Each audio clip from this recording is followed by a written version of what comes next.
Hello dear student, third year statistics. पिछले video में हमने बात की थी test of difference of proportions. हमने फॉर्मूला डराइव किया था टेस्ट स्टैटिस्टिक, उस पर हम प्रॉब्लम करेंगे। First problem, random sample of 400 men and 600 women were asked whether they would like to have flyover near their residence. 200 men and 325 women were in favor of the proposal. Test the hypothesis that proportions of men and women in favor of proposal are same against that they are not at 5% level.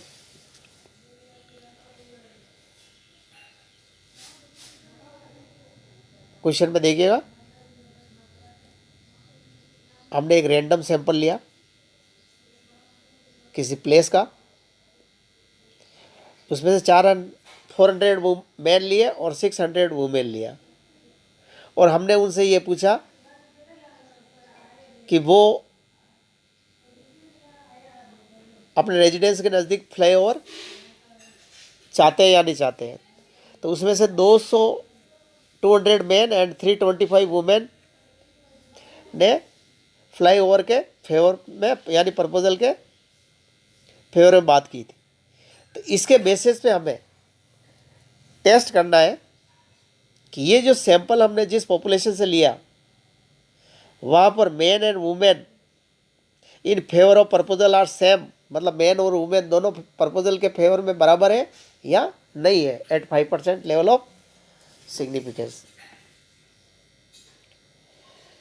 तो सबसे पहले null hypothesis H0 P1 is equal to P2 is equal to P से, that is there is no significant difference between the opinion of men and women as far as proposal of flyover is concerned। जैसा कि हम null hypothesis में हम कहते हैं there is no significant difference। Alternative hypothesis H1 P1 not equal to P2। Now we are given N1 400, X1 हम कह रहे हैं number of man favouring the proposal, N2 600, X2 हम कह रहे हैं number of women favouring the proposal. So small p1 is the proportion of man favouring the proposal in the sample, और ये हमने सिंगल प्रपोर्शन में भी पढ़ा है, X1 upon N1 200 upon 400 that is 0.50।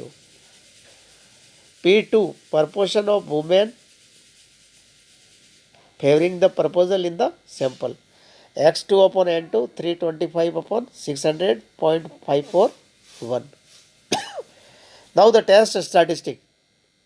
The test statistic under H node is given by Z is equal to P1 minus P2 upon under root P estimate Q estimate 1 upon N1 plus 1 upon N2 follows normal 0 1, where P estimate यानी P cap N1 P1 plus N2 P2 upon N1 plus N2 that is X1 plus X2 upon N1 plus N2। जैसा कि हमने जब formula derive किया था उस समय हमने बात की थी estimate of common population proportion की। तो सारी वैल्यू रख देंगे यहाँ पे 200 325 अपॉन 400 प्लस 600 कैलकुलेट करेंगे, ये वैल्यू आएगी 0.525। This implies q estimate is equal to 1 minus p cap is equal to 1 minus 0.525 is equal to 0.475, क्योंकि हम जानते हैं probability of success plus failure is equal to total 1 होती है। तो 1 में से सक्सेस माइनस कर लेंगे, क्यू की वैल्यू आ जाएगी। Now Z is equal to सारी वैल्यू रख दी मैंने small p1 minus p2 upon under root p cap q cap 1/n1 plus n2। इनको सोल्व करेंगे तो ये आ रही है -1.269। तो z की वैल्यू हम एब्सोल्यूट वैल्यू यूज़ करते हैं, तो z एब्सोल्यूट वैल्यू कैलकुलेट हो जाएगी 1.269। नाउ कंक्लूजन कैसे ड्रॉ करेंगे? Says absolute value z calculate 1.269 which is less than z tabulate 1.96 at 5% level of significance. So we accept H node and conclude that there is no significant difference between the opinion of men and women as far as proposal of flyover is concerned. यहाँ पे z calculate की value छोटी आई है z tablet से, इसलिए हमने null hypothesis को accept किया और कंक्लूजन ड्रॉ किया कि man and women as far as proposal of flyover is concern कोई सिग्निफिकेंट डिफरेंस नहीं है। इसका मतलब जितने मैन चाहते हैं उसी प्रपोर्शन में वुमेन भी चाहती है कि अपने रेजिडेंस के नियर फ्लाईओवर हो। नेक्स्ट आता है chi square test. Second year में पढ़ा है हमने काई स्क्वायर टेस्ट, इसकी एप्लीकेशन है थर्ड ईयर में। काई स्क्वायर क्या होता है? Sum of square of standard normal variate is a chi square variate summation x i minus x bar upon sigma का whole square, this is chi square. तो यहाँ उसकी first application की बात करेंगे कि काई स्क्वायर से हम क्या टेस्ट करते हैं। chi-square test for population variance. Suppose we want to test if a random sample xi I1 to n has been drawn from a normal population with a specified variance sigma square is equal to sigma node square से। यानी हमने कोई random sample लिया xi I1 to n किसी भी population से, और वो पॉपुलेशन कैसी होनी चाहिए? नॉर्मल पॉपुलेशन, और उस पॉपुलेशन का वेरिएंस हम टेस्ट करना चाहते हैं कि सिग्मा नॉट स्क्वायर है। तो under the null hypothesis H not sigma square is equal to sigma not square the test statistic. ये काई स्क्वायर का सिंबल है। Chi square is equal to summation I1 to n x i minus x bar whole square upon sigma not square.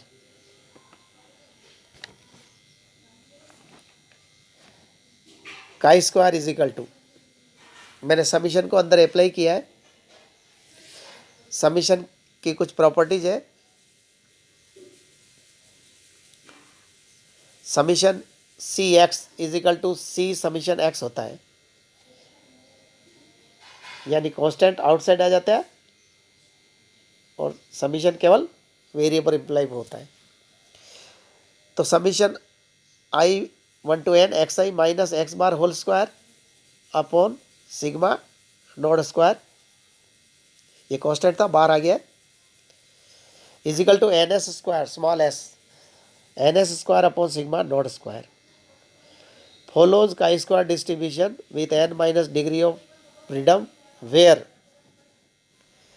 S square is equal to 1 upon n summation I1 to n x i minus x bar whole square denote the sample variance.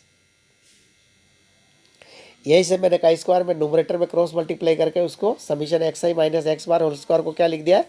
N s square upon sigma not square. By comparing the calculate value with the tabulate value of chi square for n minus 1 degree of freedom at certain level of significance, we may accept or reject the null hypothesis. ये जो chi square की value आएगी calculate, उसको chi square की tabulate value से at n minus 1 degree of freedom से compare करेंगे, और कैलकुलेट वैल्यू छोटी होगी तो हम नल हाइपोथेसिस एक्सेप्ट करेंगे, अदरवाइज रिजेक्ट करेंगे और कंक्लूजन ड्रॉ करेंगे कि जो रैंडम सैंपल ड्रॉन हुए जिस नॉर्मल पॉपुलेशन से उसका वेरिएंस सिग्मा नॉट स्क्वायर है या नहीं है। यहाँ पे देखिएगा एक टर्म आई है degree of freedom. Degree of freedom क्या होता है? Total number of observation minus 1 होता है। टोटल नंबर, मान लो आपने सैंपल लिया 10 का, तो डिग्री ऑफ फ्रीडम हो जाएगा 9। आपने सैंपल लिया 15 का, तो डिग्री ऑफ फ्रीडम हो जाएगा 14। Number of independent linear constraint, इसको इस तरह भी समझ सकते हैं हम डिग्री ऑफ फ्रीडम को। मान लो एक टेबल है, एक टेबल पे मैंने 10 तरह की डिफरेंट चॉकलेट्स रख रखी है। अमूल की chocolate, 5 star, 10 types of chocolates है, 10 तरह की चॉकलेट्स है, और मेरे पास स्टूडेंट भी 10 ही है। मान लो मैंने सैंपल 10 का ही लिया, तब उस टेबल पे पढ़िए पहला स्टूडेंट जाएगा तो उसके पास कितनी चॉइस होगी? वो 10 में से उसकी पसंद की कोई भी ले सकता है। सेकंड जाएगा, उसके पास चॉइस कितनी रहेगी? 9 रहेगी, 9 में से कोई ले सकता है। तो कहने का मतलब बेचारा कौन होगा? लास्ट वाला, जिसको कि जो पढ़ी है वही लेनी पड़ेगी। तो इसलिए डिग्री ऑफ फ्रीडम हमेशा होती है total number of observation minus 1, n-1 इसको कहते हैं। चलो बेटे, नेक्स्ट वीडियो में हम इसकी प्रॉब्लम सॉल्व करेंगे। Thank you.